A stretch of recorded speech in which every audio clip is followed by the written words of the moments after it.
नमस्कार, मी संदीप बेसरकर, वनी न्यूज 24 या मराठी न्यूज चॅनलमध्ये सर्व प्रेक्षकांचे स्वागत करतो. स्वप्न पाहण्याची हिंमत आणि ते पूर्ण करण्यासाठी घेतलेली अथक मेहनत याची सांगड घातली तर यश निश्चित मिळते. याचे प्रेरणादायी उदाहरण म्हणजे वणी शहरातील विधी सुरेश बाजोरिया. लहानपणापासूनच पायलट बनण्याचे स्वप्न उराशी बाळगणाऱ्या विधीने आज ते स्वप्न प्रत्यक्षात साकार करून दाखविले आहे. अमेरिकेत तब्बल 15 महिन्यांचे कठोर प्रशिक्षण पूर्ण केल्यानंतर ती आपल्या मायदेशी परतली असून तिच्यावर सर्व स्तरातून शुभेच्छांचा वर्षाव होत आहे. एका सामान्य कुटुंबातील मुलीने जिद्द, चिकाटी आणि परिश्रमाच्या बळावर आकाशाला गवसणी घालण्याचा हा प्रवास अनेक तरुण तरुणींसाठी प्रेरणादायी ठरत आहे. यात यशस्वी आणि थक्क करणाऱ्या प्रवासाबाबत न्यूज आपली वनीचे प्रतिनिधी सागर मुने यांनी विधी बाजोरिया यांच्याशी खास संवाद साधला. तिच्या संघर्षाची, मेहनतीची आणि यशाची कहाणी जाणून घेण्यासाठी पाहूया ही विशेष मुलाखत. नमस्कार. मंजिलें उन्हीं को मिलती है जिनकी सपनों में जान होती है, पंखों से कुछ नहीं होता, उडान पोचतंच. आकाशात जर झेप घ्यायची असेल तर आकाशाकडे पाहावं लागतं, पण जमिनीवर राहून आकाशाला जर हात लावायचा असेल तर त्यासाठी एक स्वप्न पाहावं लागतं. आज आपल्यासोबत आहे वणीतली अत्यंत हुशार आणि कौशल्य असणारी विधी सुरेश बाजोरिया.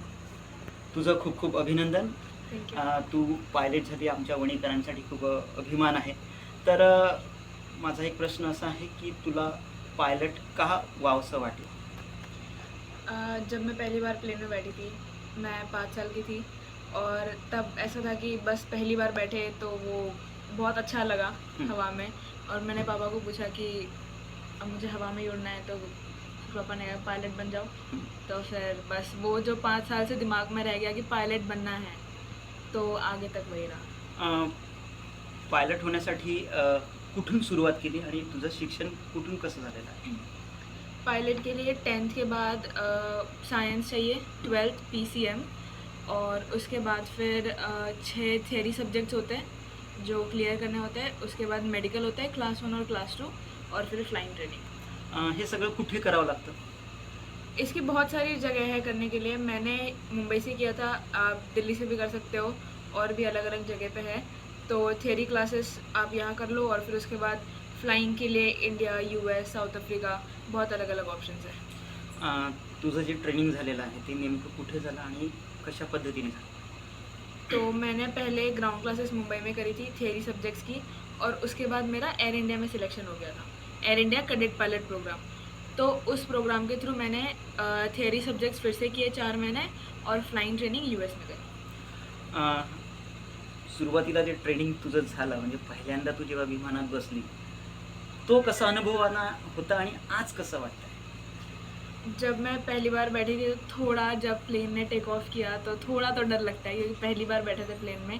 पर ऊपर जाने के बाद बहुत मज़ा आया.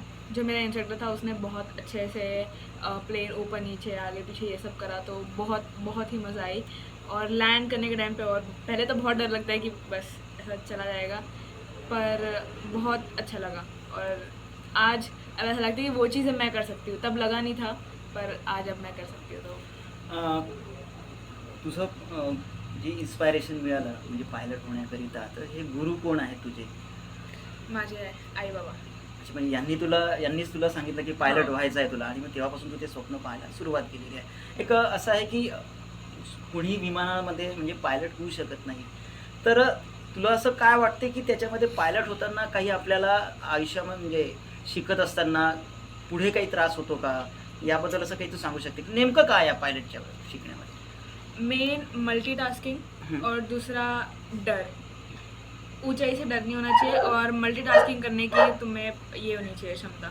मतलब मल्टीटास्किंग बहुत ज़्यादा ज़रूरी है. सिचुएशनल अवेयरनेस, क्योंकि flying is all about situational awareness, कि कब क्या डिसीजंस लेना है, और स्ट्रेस नहीं होना चाहिए. ये 2-3 चीज़ें बहुत ज़्यादा ज़रूरी है. एकंदरीत विमान उडवत असताना आपल्याला कौशल्यपूर्ण आणि हिंमत पाहिजे असं तुझं म्हणणं आहे. हो. तुला शेवटचा प्रश्न असा की आज तो वणी तालुक्यामध्ये आमचा सर्वांचा एक गौरव निर्माण केलेला आहे, तर येणाऱ्या मुलामुलींना, येणाऱ्या पिढीला तू काय संदेश देऊ इच्छिते? डॉक्टर, इंजीनियर, UPSC, इस सब के भी अलावा स्ट्रीम्स है. पायलट बनना आसान नहीं है, पर आप सब बन सकते हो. तो डिफरेंट डिफरेंट स्ट्रीम्स ट्राई करो, डिफरेंट डिफरेंट करियर ऑप्शंस देखो और उसके आगे फ्यूचर में बढ़ो. तुला तुझ्या पुढील वाटचालीकरिता खूप खूप शुभेच्छा आणि आम्ही सर्वजण हीच अपेक्षा करू की तू संपूर्ण जगामध्ये विमान उडव आणि आम्ही जर कधी योग आला तर आम्ही तुझ्या विमानात नक्कीच बसूया.